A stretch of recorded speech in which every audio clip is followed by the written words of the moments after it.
సూత్రధరో యథా.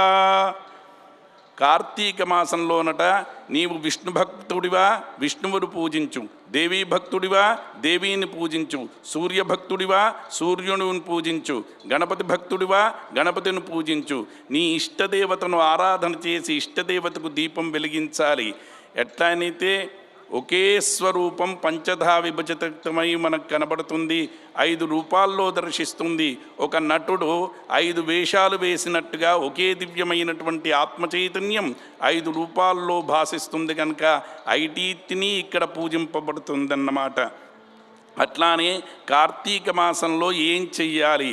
బంగారు విగ్రహం పెట్టుకొని పరమేశ్వరుణ్ణి ఉపాసించాలి, లేదా వెండి, లేదా రాగి, లేదా మట్టి, లేకుంటే ఫోటో పెట్టుకోమని చిత్రపటం పెట్టి, అథవా పిష్ట విచిత్రితాం ముగ్గులు వేసి ముగ్గులో కూడా నీ ఇష్టదేవతను ఆవాహన చేసి పూజ చేయమన్నారు కార్తీక మాసంలో.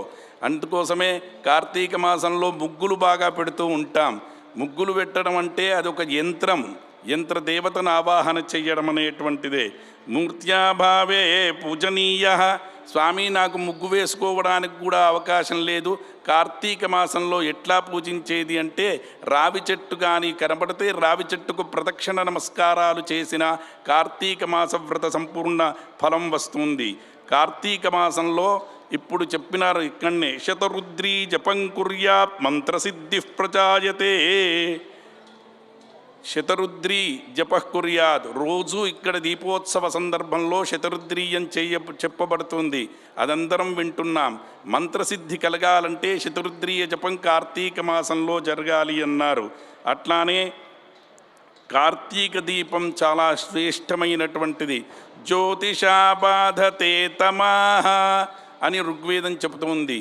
అజ్ఞానము చీకటి అనేటువంటిది వెలుతురుతో పోతుందట. దీపం ఎంత గొప్పది అంటే సనాతన ధర్మంలో జ్యోతిషా బాధతే తమః, చీకటి వెలుతురుతో పోతున్నట్టుగా అజ్ఞానము దుఃఖము ఆపదలు ఇవన్నీ కూడా దీపంతో వెలిగిపోతాయండి.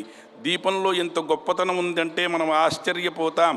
దీపమే కదా అనుకుంటాం, కానీ జరిగిన ఘటన ఒకటి చెప్తాను. కొన్నేళ్ల క్రితం మనం కాళేశ్వర క్షేత్రం అందరికీ తెలుసు, కాళేశ్వర ముక్తేశ్వర క్షేత్రం, దాన్ని పునర్జీర్ణోద్ధారం జరిగింది. జగద్గురు సార్వభౌములు శృంగేరి పీఠాధిపతులే వచ్చేసినారు. అయితే అక్కడ నేను దర్శించింది చెప్తున్నాను, కల్పితం చెప్పడం లేదు. అక్కడ ఏమైందంటే అందరము వేద పండితులను చేరినాం. పాపం ఒక వేద పండితుడు దూరం నుంచి వచ్చేసినాడు. అప్పుడు కొంత ద్రవ్యం తెచ్చుకున్నాడు, అది దొంగతనం జరిగింది.